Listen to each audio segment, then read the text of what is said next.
সন্তান জন্ম দেওয়ার পর ছুটি না পাওয়ায় অসুস্থ হয়ে মৃত্যু এক অঙ্গনওয়াড়ি কর্মীর। বিক্ষোভে উত্তাল অফিস।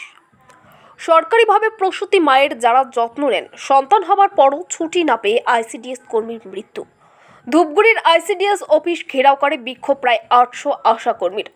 অত্যাধিক কাজের চাপে সরকারিভাবে যারা প্রসূতি মায়ের যত্ন নেন, ছুটি না পাওয়ায় বাড়ি থেকে বহুদূরে গিয়ে ডিউটি করে অসুস্থ হয়ে পড়েন তিনি।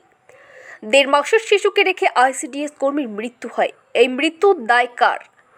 ধূপগুড়ি মিলপাড়া 4 নম্বর ওয়ার্ড ধূপগুড়ি গয়ারকাটাগামী জাতীয় সড়কের পাশে 800 অধিক অঙ্গনওয়াড়ি কর্মী বিক্ষোভে ফেটে পড়েছেন। এদিকে সময় কলকাতা ঘটনাস্থলে পৌঁছাতেই অভিযুক্ত সিডিপিও আধিকারিক গোটা ঘটনা সম্পর্কে অবগত নয়। বিষয়টি অস্বীকার করে সংবাদ মাধ্যমকে ছবি তুলতে বাধা দেয়। এখনও বিক্ষোভে কর্মীরা পরিস্থিতি নিয়ন্ত্রণে আনতে ধূপগুড়ি থানার পুলিশ কি ম্যাটারনিটি লিভ মানে যেটা নিয়ে বহু সমস্যা যে একজন মহিলা যিনি মা হয়েছেন মানে এই শারীরিক অবস্থায় তিনি ডিউটি করছেন, তাকে কি আপনারা ম্যাটারনিটি লিভ নেওয়ার পরামর্শ দিয়েছিলেন? না, আমরা বলেছিলাম কিন্তু উনি তো অ্যাপ্লাই করেনি ম্যাটারনিটির জন্য। আর উনি আমাদের ডিউটিতে জয়েনও করেন। জয়েন করেন মানে চামচিত জয়েন করেন? না, জয়েন করেন। ম্যাম আপনার নামটা একটু বলবেন। তাহলে এই যে বাকি যারা এখানে যারা কর্মীরা এসেছেন তারা বলছেন যে আপনার একটা প্রেশার ছিল এবং যার জন্য বাধ্য হয়ে তাকে এই অবস্থায় কাজ করতে গিয়েছিলেন এবং সেই কারণেই তার মানসিক অবস্থা এবং তার ফলে মেন্টাল প্রেশারে তার ব্রেন স্ট্রোক মৃত্যু। আচ্ছা, ওনার পোস্টিং হয়েছিল চামচিতে।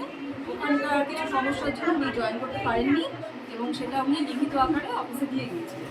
সেটা আমাদের কাছে আগে কোন সেন্টারে ছিলেন, কবে নাগাদ ওনাকে ট্রান্সফার করা? উনি অনেকদিন আগেই মানে ওখানে পোস্টিং হয়েছে কিন্তু উনি ওখানে জয়েন করতেই পারেননি। না, আমার কোনো কিছু জানা নেই। এখানে কিসের জন্য ভিড় হচ্ছে, ওরা এলে তারপরে জানতে পারবে।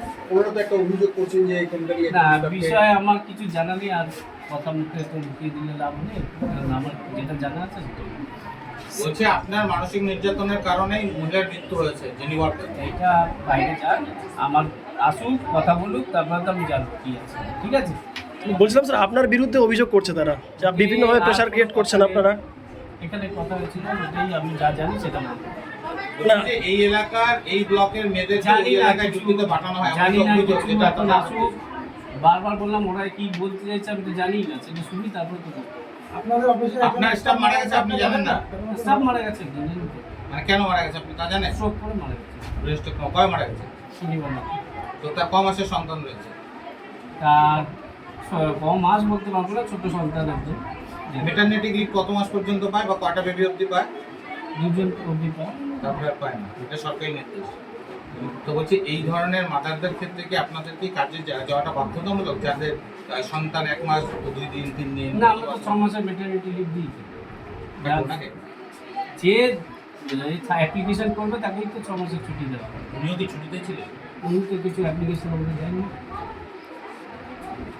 তাহলে এই মৃত্যুর জন্য আপনি নিজেকে দায়ী মনে করছেন না? তাতে পরিবারের অভিযোগ যে আপনার চাপের চোটে, তার বাড়তি কাজের চাপের চোটে এই ধরনের এইসব আমাকে এইসব কারণ বলে তো আবার কোনো লাভ নেই।